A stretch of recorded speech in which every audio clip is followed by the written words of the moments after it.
do that too. There we go. Does that work? Yep. Awesome. Okay. Okay, Justina, I think we might be ready to go if you would like to kick us off with introducing the first slide here. Sure. So I hope everybody is in the right presentation. Our presentation is defining the role of graduate student and new professional through the lenses of intersectionality, interdisciplinary work, and innovation in ethical practice. My name is Justina, and I used to be a CMHC student, graduated in December 2020. And my lovely mentor and co-presenter, Dr. Crowley, I don't know if you want to switch to the next slide and introduce yourself. We don't have, oh yeah, we do, don't we? Sorry. There we go. I was like, oh, I was just going to introduce myself. I didn't know I had a whole slide for it. So I know some of the names are familiar from my last presentation, but I'll just kind of give you a quick rundown again for those that are new. I am a full-time associate professor here in the counselor education department. Specifically, I teach in the clinical mental health counseling program. I am the chapter faculty advisor for Theta Chi Sigma, which is our chapter of Chi Sigma Iota. I'm also the chapter faculty advisor for Pride Plus. I earned my doctoral degree from a university that I don't name. I do see it there on the screen, just for reasons that are kind of humorous at this late juncture, considering how long ago that school closed. However, I still like to keep up my little quirk of not naming it. I do own a private practice in Florida. I am primarily doing online telebehavioral health. However, I am located in the Orlando area, hence why Disney is on my Zoom background behind me. Any of you that have been in meetings with me over time know that I change my Zoom background every week. It's just something that I do, and you can always see some really cool pictures behind me. So for the most part, my private practice is associated with substance abuse and LGBTQ clients. I also do some supervision with registered mental health counseling interns. So I have a bit of diversity in my private practice. And I'm really excited to be presenting with Justina. We've actually presented together before. In fact, Justina is located in California, and she flew all the way here to Orlando to present with me at a conference, which was just wonderful. It was a great opportunity for both of us. Really enjoyed it. I think it was your first time presenting in person, was it not? It was. So if anybody wants, to present at a conference in person, Dr. Crowley is your person. I just make it fun, that's all. Yeah, it was a really awesome learning experience too. I learned a lot. I learned a lot of the foundations for it. So if you are interested, I would highly encourage you to reach out to her. Oh, and ACA is coming back to Orlando in, I think, 2025.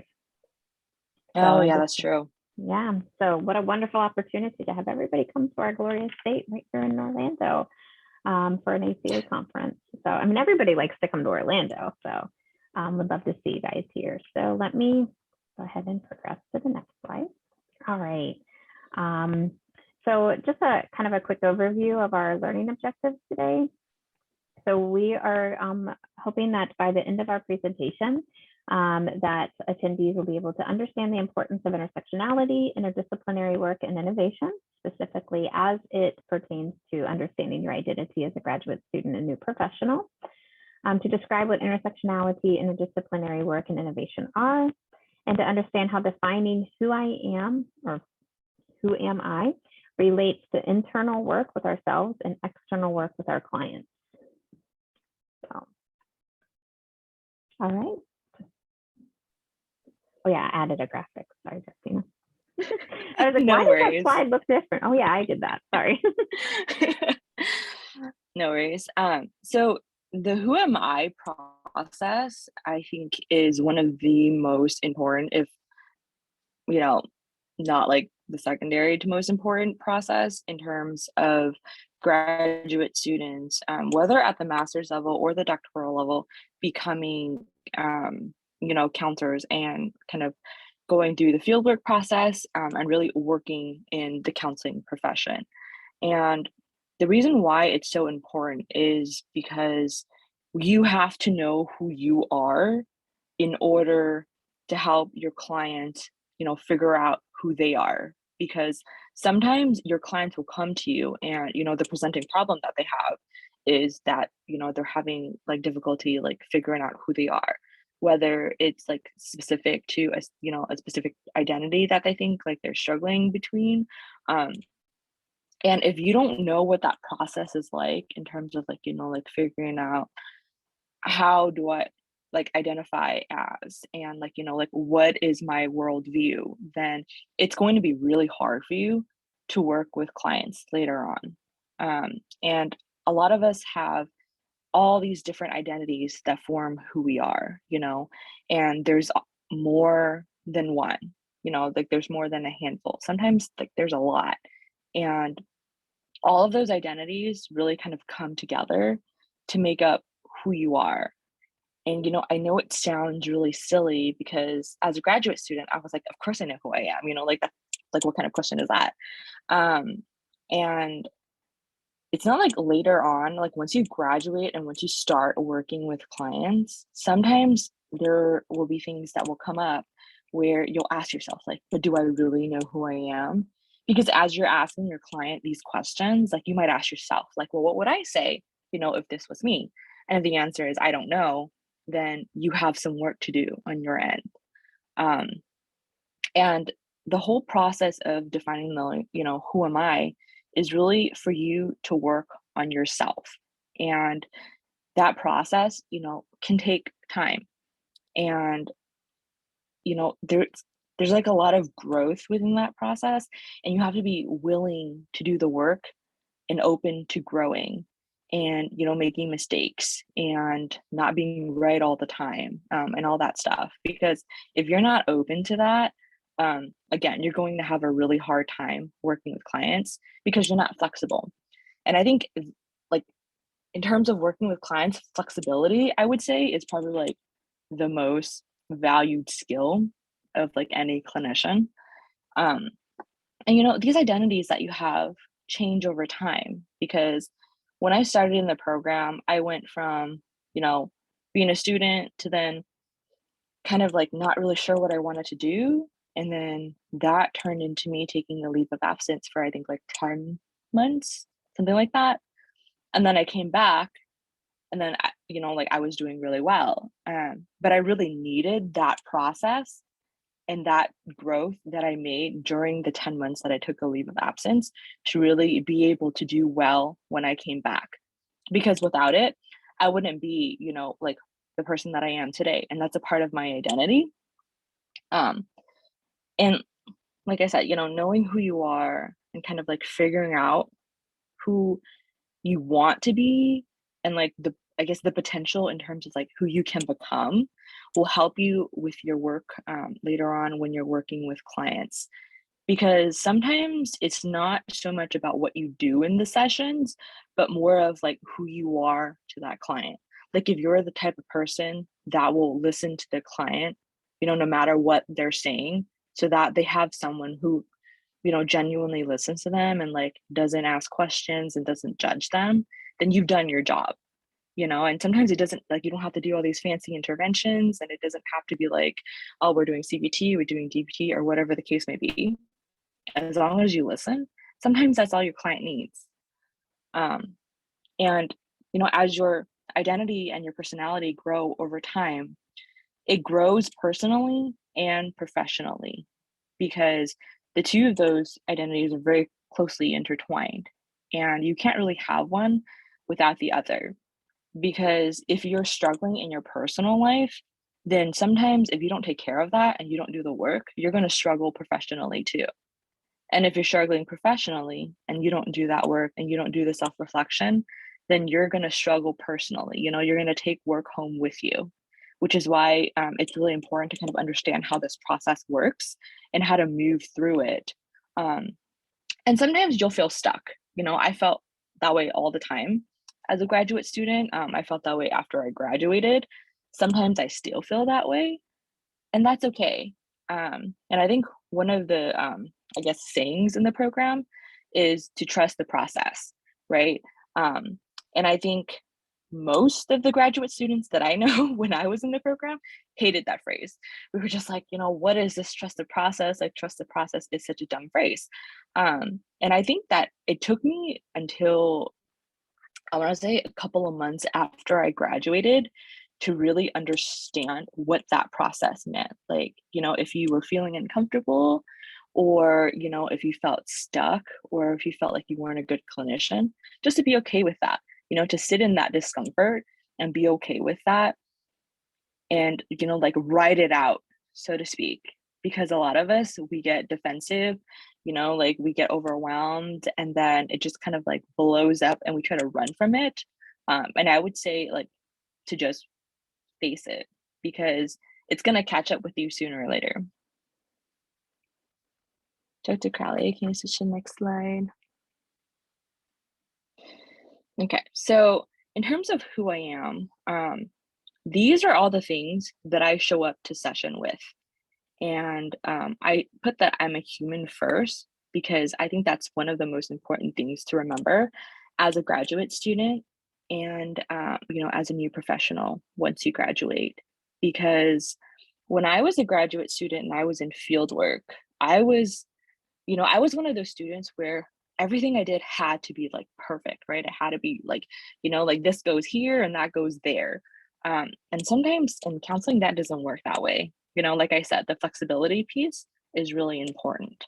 And, when I show up as all these things in the session, sometimes the most important part is the human piece, because that's what helps me connect with my clients. Because if my clients think that I'm a robot, and some clients have told me that, um, that's going to be really hard for me, to build those emotional connections, right? Because, counseling, and Dr. Andy Brown says this all the time. He was my residency instructor. So he always told me that counseling is kind of like dating when you're building that relationship, right? And no one wants to date a robot, like you want some type of emotional response. And if you're just kind of like going through the motions of, this is what I'm supposed to do, like I'm checking off A, B, C, and D, that's not going to work very well.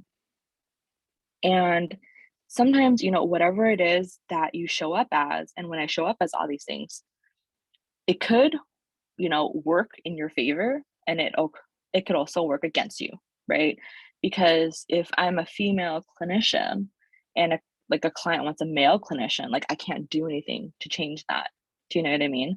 And if I'm showing up as an Asian clinician and like the client doesn't want to work with an Asian clinician, I can't do much to change that either. But sometimes, especially currently with all the things going on, clients want an Asian clinician, and that works to my benefit. And knowing that I show up as all those things is really important, because I show up with my worldview, and then my client shows up with their worldview. And together in the session, like I kind of figure out, it's kind of like playing Tetris in terms of like how I fit into their worldview. And I have to be able to see their worldview in order to do that, which means I have to know myself really well, and I have to know my clients really well. And I'm definitely not the same person that I was in graduate school that I am now. Because I was having a conversation with Dr. Crowley where I was looking at the recording that I did for the capstone class, and I was like, wow, like, did I really say that? Because now some of those questions, the answers change. Um, and I graduated in December 2020, so it really hasn't been that long.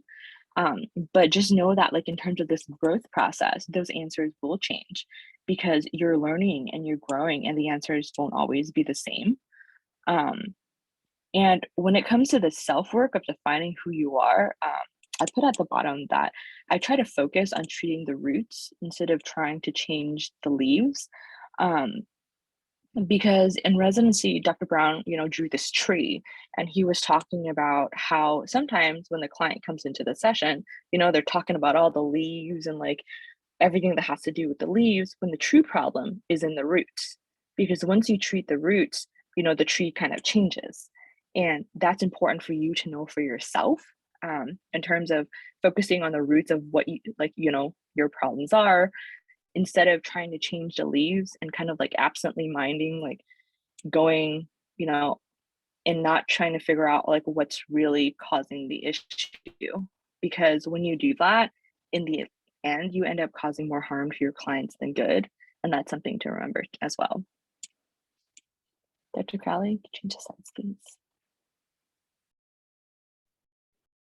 Yeah, and I love how Justina describes these are the things that she shows up with. These are the things that she brings into session. So mine aren't near as creative because I'm just not the most creative person. But when I think about who am I, the things that come to mind are that I am a wife, a mother, a sister, a daughter, an aunt, and a friend. I have many different identities and labels, but these are the ones that sort of pop out to me initially. I am a counselor, I am a supervisor, I am an educator, and I am a mentor.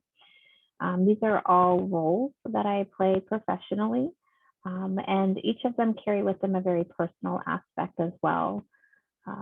You know, my identity as a professional counselor has been really important to me over the years. I was a professional counselor before I was an educator, before I was a supervisor, and really before I was a mentor. I have focused more on each of these identities as time has passed. And a lot of that has taken the self-work of learning to be comfortable in each of those identities myself. So I am an individual who took time between my master's and my doctoral programs. It was really important to me to sort of establish myself and get my roots grounded in what it's like to be a counselor before I started taking on the responsibilities of a supervisor and an educator. Being a mentor is something that happened a little bit more organically. Anyone who's worked with me before knows that I'm extremely passionate about working with my students. I love building relationships with them. I know it takes a lot of effort on both my part and their part to do so, especially in a program like ours where it's online. And we don't often see each other unless we intentionally set up meetings to see each other. When Justina and I were talking about this particular presentation, I know my family calls me a nerd often because I get really excited about, you know, things like presenting at a conference or presenting a workshop or teaching a live class. And Justina and I were able to work together when she was in our program as a master's student, and even since she's graduated. We continue to stay in contact, we continue to stay in touch, and those mentoring relationships are really important to me. I also identify as a white, cisgender, bisexual female. I put on there that none of these can really be separated from the other. So it's kind of like my hair, which is blue right now, is, you know, when I go out in public, unless I have on, you know, a knit beanie with all of my hair shoved up in it, which doesn't happen because I live in Florida, you're going to notice that my hair is blue. I can't really take that away. It's always going to be there. Just the same as I do identify as a female. I was assigned female at birth, and I present as a female. And so when I am out in public, people look at me and view me as a female. And that's really not something I can take away. So I can't show up with some of these identities and not as and leave others behind, though, because of how society depends upon external stimuli in order to presume an identity about me, there are some that are a little easier to hide than others. Though I don't list it on here, I am also a disabled individual, but it's not something that you see. So it's not something that many people know about me unless I do share that with them. So we often have many identities, many parts of who we are that are more prevalent than others. My pronouns are she and her. For those of you in our department, in our program, we strongly encourage the inclusion of pronouns in your email signatures, as well as your Canvas name and your Zoom name.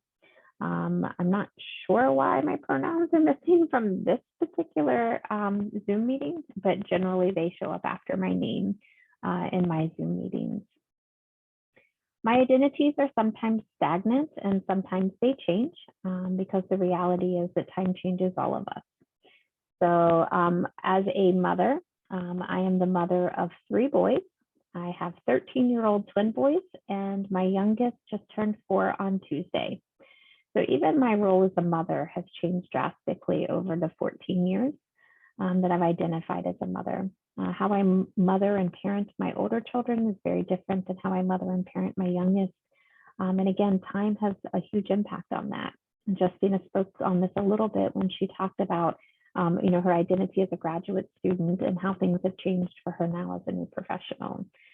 Time changes all of us, and we can't forget that. And then I'm still learning who I am. So much like my identities are sometimes stagnant and sometimes change, I'm always learning more about myself. I'm learning more about my roles, my labels, my identities, the things that define me, and acknowledging that I'm even gaining more as time goes on. In fact, in some conversations with my friends, some of them have grandchildren that are older than my youngest child. And so they're always like, aren't you excited to be a grandma? And I'm like, I'm still relishing in being a mom right now. And so with my oldest one being 13, I am hoping that there's a couple more years in there before I become a grandmother.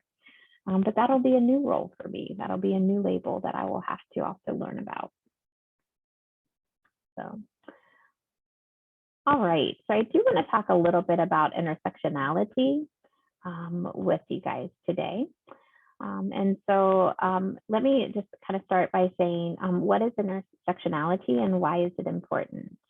So intersectionality is a framework that helps us to understand how aspects of a person's identity or identity. Dr. Crowley, yes. Sorry, I don't mean to interrupt you, but I think you have like in a PDF that's in the middle of the slide. I'm trying to move my PowerPoint around. Is that better? Yeah. Okay. Oh, now the chat screen's there. I hope you don't see that too. I don't know what it's doing. See, Zoom and I are not getting along. Okay, try again. All right, if it creeps back up in there, let me know. Hopefully my PowerPoint stays still. When we think of intersectionality and what it is we're really working to understand how our different identities combine with one another, and then they can create an understanding of discrimination and privilege that an individual might experience. These may also be multiple factors that help us to understand the overlapping and intersecting social identities that an individual may have. And some of those can be empowering, while some of those can be oppressing. Identities separated from one another can be defined differently than when they intersect or overlap with one another. Also, intersectionality was rooted out of the feminist movement and understanding that we aren't singular, but instead we are a culmination of our multiple identities. Learning how to discuss your identities and how their intersectionalities make you who you are is important as part of our discovery of identifying ourselves as a graduate student, a new professional, or even for some of us that are more seasoned professionals. And in doing so, it does impact the way the world sees us and how we interact with the world itself. I think Justina even used the term like our worldviews. So understanding our worldviews, knowing that we come into our counseling work with our worldviews, just like our clients will come into the counseling session with their own worldviews. Understanding the intersectionality of your multiple identities is going to assist you and others in understanding how and why you perceive the stimulus you perceive on a daily basis in the way that you do. So that might be interactions with other people. That might mean the behaviors of other people that you observe, those that are directed towards you. It might be how you are, how you present yourself, and therefore how others are perceiving your behaviors. And oftentimes we don't necessarily get this as a dialogue, but instead we see it through behavioral interactions. Part of intersectionality is learning what identities you present in session with clients. So earlier when I was talking about who am I spoke about the idea that for some, in some situations, some of my identities are not visible. And so you may never know that they exist. I do primarily telebehavioral health. And so in doing so, even less of me is visible to my client than when we used to meet in person. When we would meet in person, clients would have the opportunity to see multiple pieces of me, whereas right now they really only see me from here up. And so they're missing out on important aspects of me and who I am simply based upon the visual stimulus that they are provided. Why is it important to acknowledge all of your identities and where they intersect? This is something that Justina spoke about earlier, so I won't spend too much time on it, but I do want to say that our identities are not based in choice, rather in circumstances that have led to our identities. To use Justina's example is, she identifies as Asian and as Chinese, and that she can't change. It's not a choice of hers to say, hey, I'm Chinese, but it is a circumstance that has led to her identity. Understanding and acknowledging your identities and where they intersect can also help us increase our self-awareness, which will then lead to increased understanding of self, and eventually increase our ability to not only understand our own interactions with others, but also to educate others on our various identities and their intersectionalities. So one of the things that I do often as an educator, a supervisor, and even a counselor is I do spend time with others, helping them to understand not only their identities, but also my identities and what intersectionality means. For many, the term may be known to them, but the concept behind it may not be.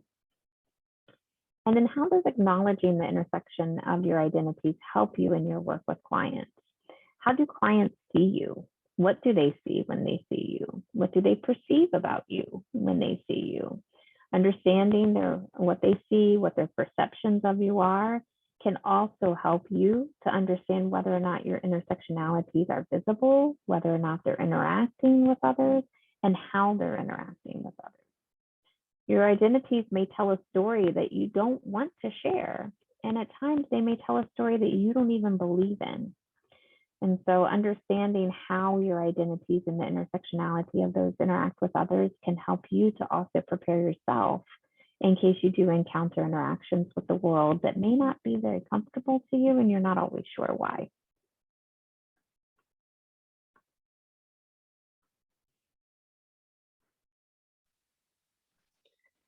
So for interdisciplinary work, and I'm sure this is not the case, but I always equate it to like working with others, and particularly my experience as a graduate student, more so working in groups.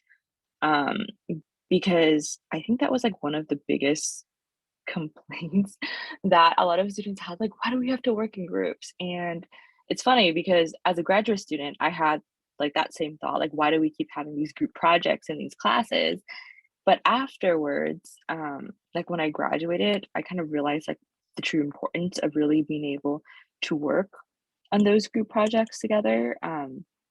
And as a graduate student, I was one of those students where I was very diligent with my work in group projects. So what would happen is, someone would say, oh, like this came up, like I can't do this. And I was like, well, you got to figure it out because this is the part that you were assigned. So you better do it. And that doesn't work like when you're working with your clients, right? Like you can't say that to your client because they're not going to come back and see you.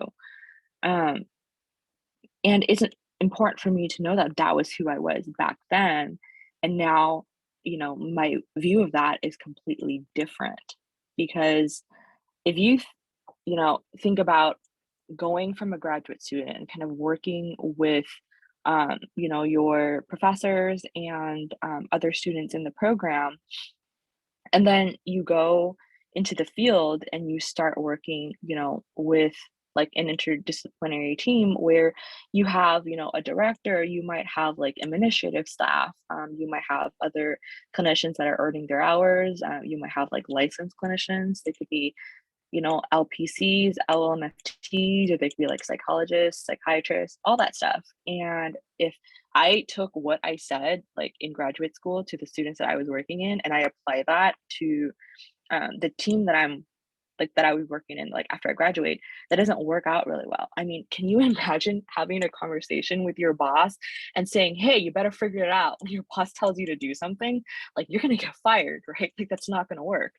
Um, and you really have to know that about yourself, to going back to what I was talking about when I was talking about like defining who am I, knowing yourself really well and knowing, what makes you tick, like what triggers you, knowing that and how you work with other people and what triggers them, and then figuring out a way to kind of meet in the middle. Um, and I saw a pop up in the chat that said black and white thinking, and that happens a lot. Fortunately, I've grown and my thinking is not so black and white, but sometimes like when I work with clients, their thinking is black and white too, and it's important for me to go through that process of learning and growing so that I can help them, with that process when if they are struggling with it. And you have to be willing to make changes, because when you struggle working with someone, the reality of it is it's not really about them, and it's more so about you, because maybe something like they're doing is triggering for you, and you have to fix that. You can't expect them to fix it because they might not even know that it's bothering you. Um, and it goes with like, like you can't expect your like fellow students or future clients or even future coworkers to meet you where you are. You have to meet them where they are. And working across all these like disciplines really allows us to learn from each other and be able to work together towards like a common goal, and that is, to serve our community. And just know that, being like different. Well, let's say for example, if I'm an APCC and I'm working with someone who's like an AMFT, right? Their training is more in like marriage and family, and my training is more like clinical mental health. And even though both of our trainings are very different, we can learn a lot from each other, because they can learn more about the clinical mental health piece and I can learn more about the marriage and family piece. And that doesn't mean that one is better than the other. It just means that, like our training is different. And, we can help each other because our challenges don't always have to be your challenges, right? Because if I have a challenge area, Dr. Crowley might not have that same challenge area. It might be one of her strengths. And she can help me with my challenge area to where I can turn that challenge into a strength too, and it's being open to that process of learning. Um, Imposter syndrome, my middle name. um, so I will say that in graduate school, imposter syndrome was literally like I mean, I might as well have had it written on my forehead. I was one of those students, because I was very, how do I put this? I don't want to say I was very like black and white in my thinking, but I think I was very resistant to change. Like I was very opposed to it.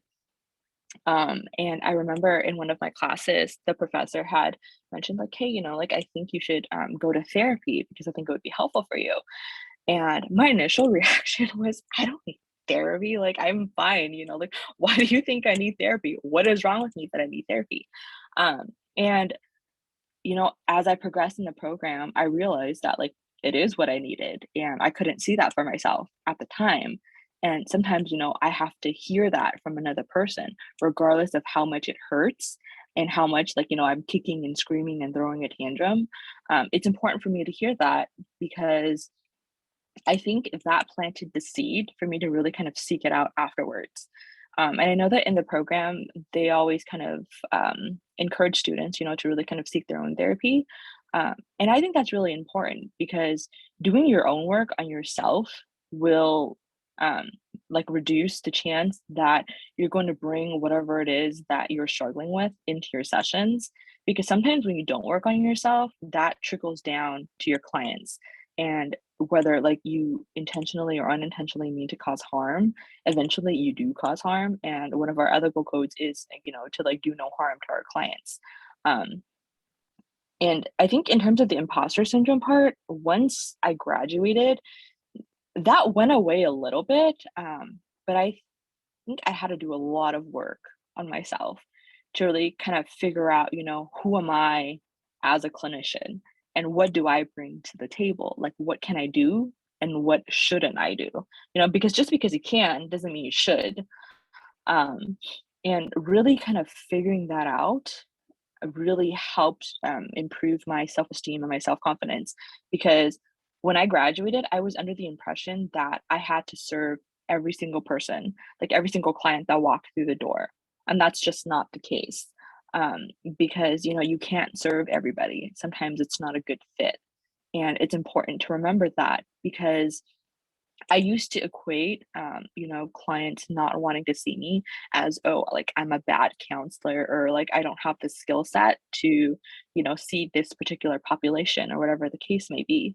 And it could just be that, we're not a good fit, and that's okay too, because there are people that I can serve, and those are the ones that, I can work on myself and I can work with them to be able to build those relationships. Dr. Crowley, do you have anything to add?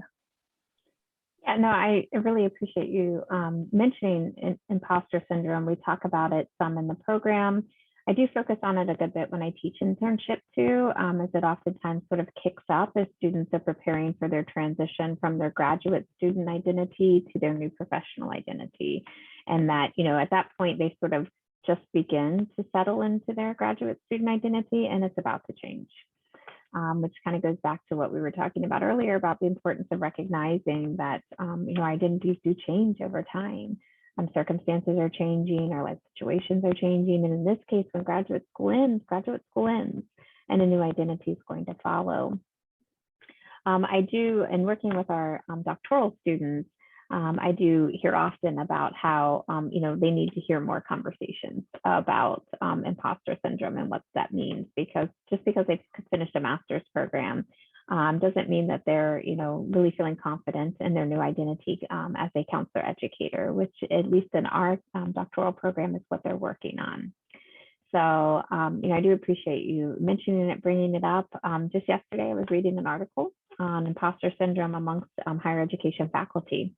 And it was a really interesting article. It was looking at some of the gender discrepancies between imposter syndrome and how it can, the prevalence of it is oftentimes based upon the discipline in which we work. So I was, sort of nerding out on that a little bit yesterday. But it is very much a prevalent issue in our discipline that's important to talk about. So thank you.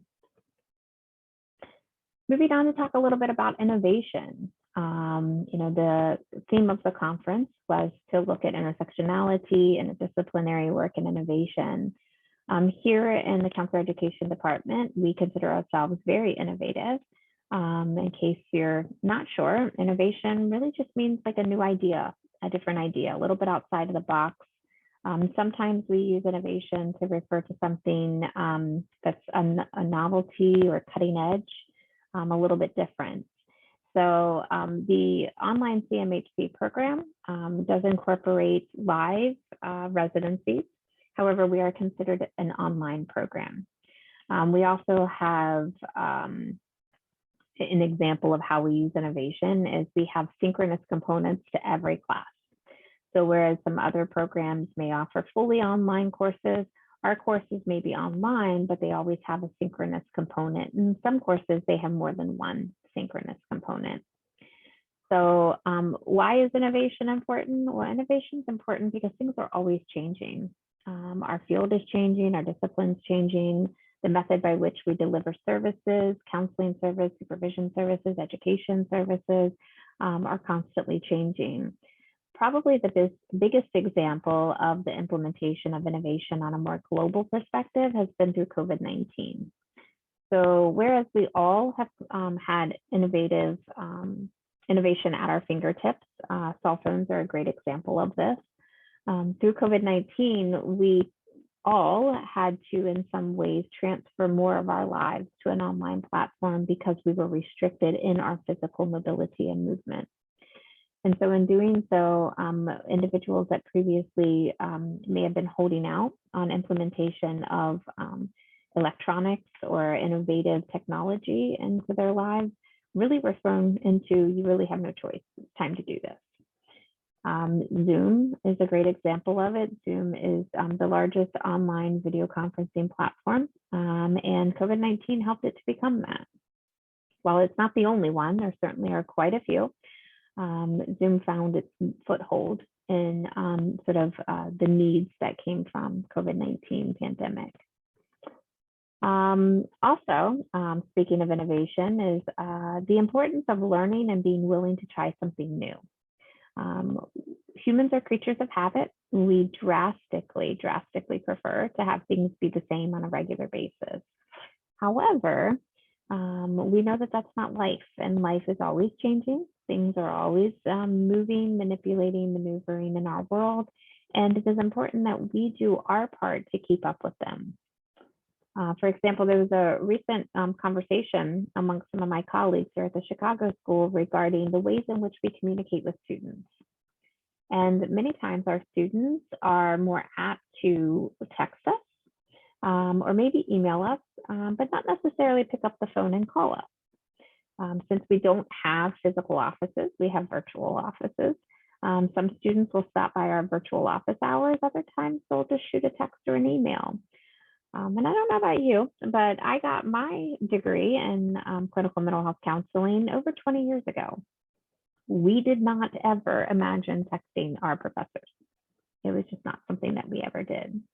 Yet in today's world, it's very common for me to text with my students, my supervisees, my advisees, because that is what innovation is. Innovation is being willing to try new things, not having fear of things that are unknown, but instead being willing to take the risk and see what this innovative approach might offer me.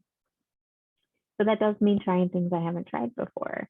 I personally was a online counselor before online counseling was a thing. So back when I started my career and got my first credential as an online counselor, we were called distance certified counselors.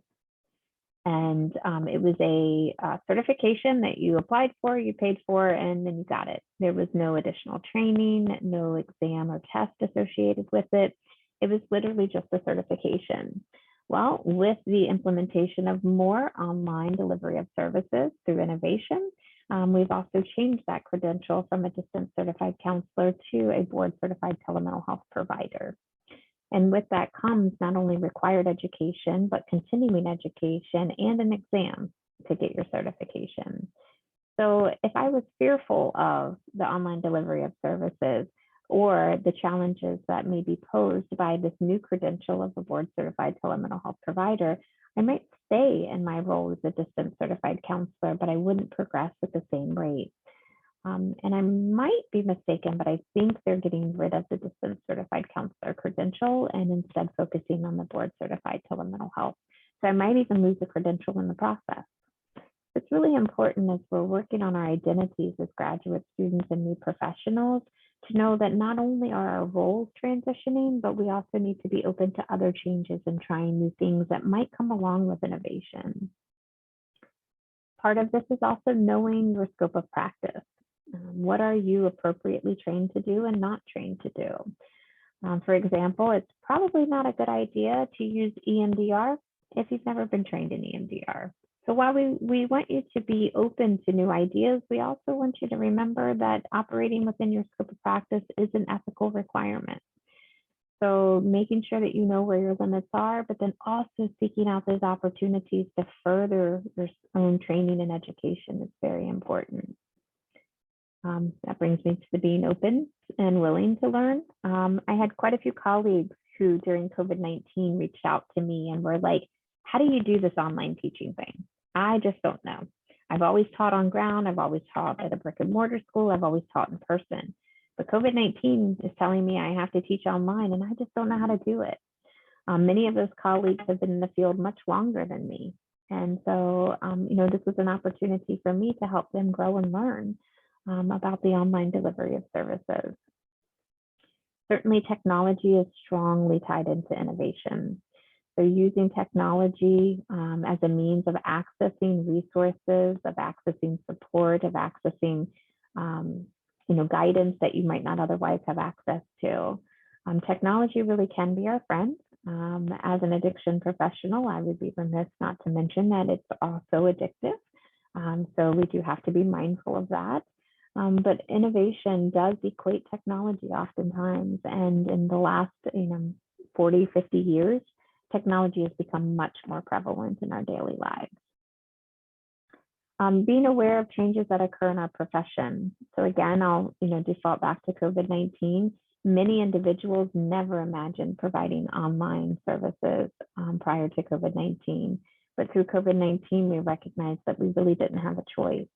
And out of that has birthed a huge, huge want and need for online delivery of services. Just a few days ago, Justina and I were meeting and talking about our presentation. And I said, sometimes I get a little frustrated. My clients don't want to come back to the office. They've actually kind of adapted to online, and they're like, you know what, I actually kind of like this. I think I want to keep it this way. And I mentioned that I have a client that lives literally right down the street from the office, could walk to the office if she wanted to, but she doesn't. And in fact, she prefers to see me online. And so understanding that these are changes in our profession, and in order to stay innovative, in order to stay up to date, I need to be willing to make those changes along with the profession itself. And then, I think understanding that, part of innovation is also sharing of these resources, sharing of our time, and sharing of those things we've learned. So I think back to when we first started sort of seeing the boom of online telehealth, and even our students were sort of learning what does it mean to deliver counseling services online. We began to do a lot more research on what resources were available online. And one of them that I still use fairly frequently is an online sand tray. So I'd never before conceptualized the idea of doing sand tray work and then through the use of technology or in an online platform. And yet somebody created one. And I've just been blown away with the opportunities that this has provided. So I do share those resources with other individuals.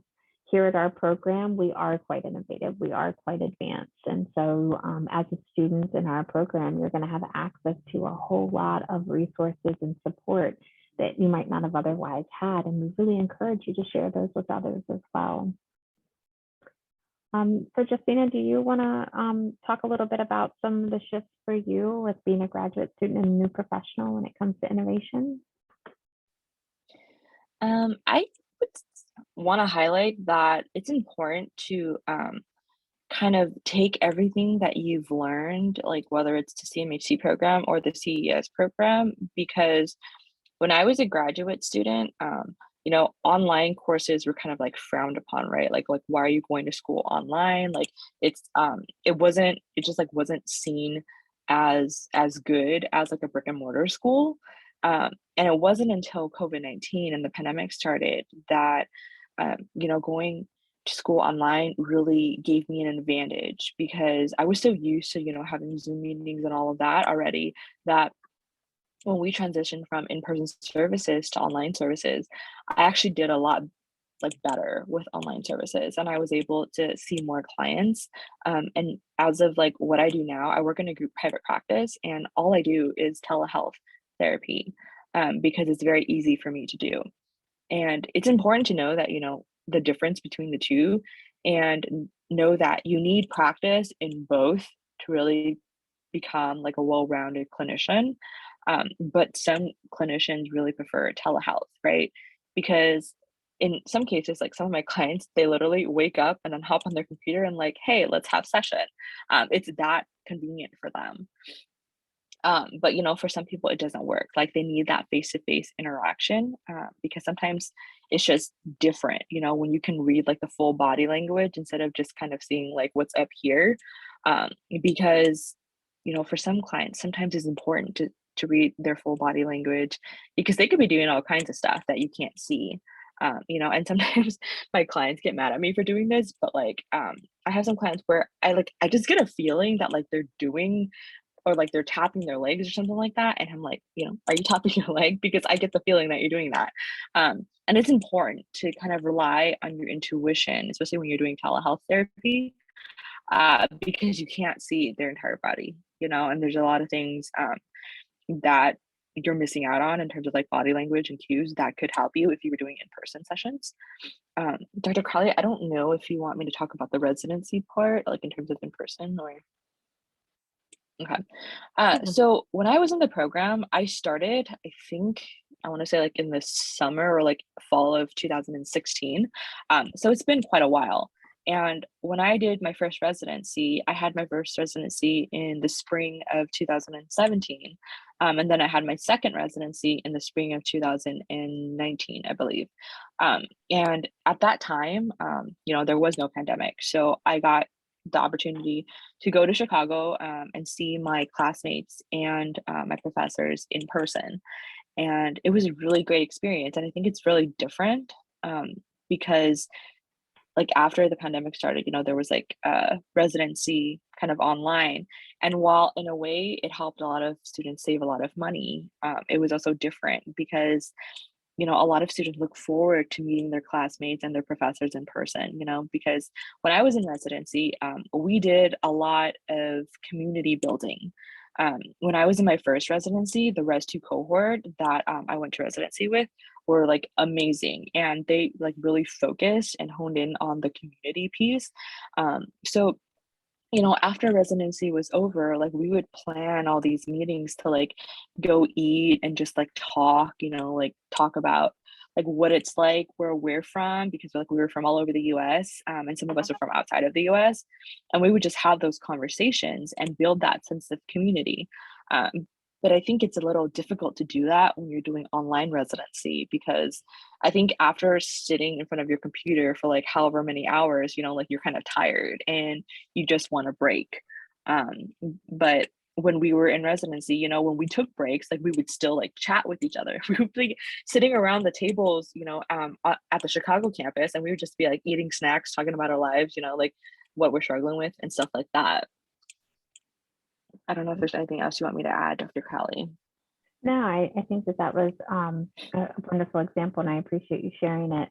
I was just checking the chat, and I see that we haven't received any questions. We have received some, support and feedback from our attendees, and so I do appreciate that from both Dr. Lopez and Alicia. And I see a question, Kevin, you may want to address from Catherine.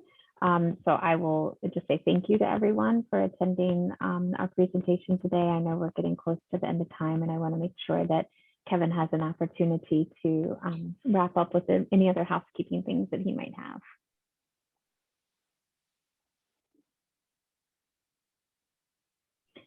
Maybe. Kevin? Kevin's not here. Kevin's picture. Kevin is having his own Zoom issues. Yeah, so I see a question here from Catherine that I guess I'll default to you to answer. Yes, my understanding is everybody should be filling out the surveys. Okay, so thank you, and I appreciate you putting that in the chat as well. So thank you all again for attending today. It was wonderful to have you join us. And I know we have some other wonderful presentations today, so make sure that you attend those. And of course, we still have virtual conference workshops tomorrow. So I encourage you to look at the schedule and see if you can attend those as well. So thank you all very much. It was wonderful to see you and to have you join us today. And thank you, Justina, for a wonderful opportunity to present with you. Of course, always great to present with you too, Dr. Crowley. Thank you so much. Have a wonderful day, everyone. Bye.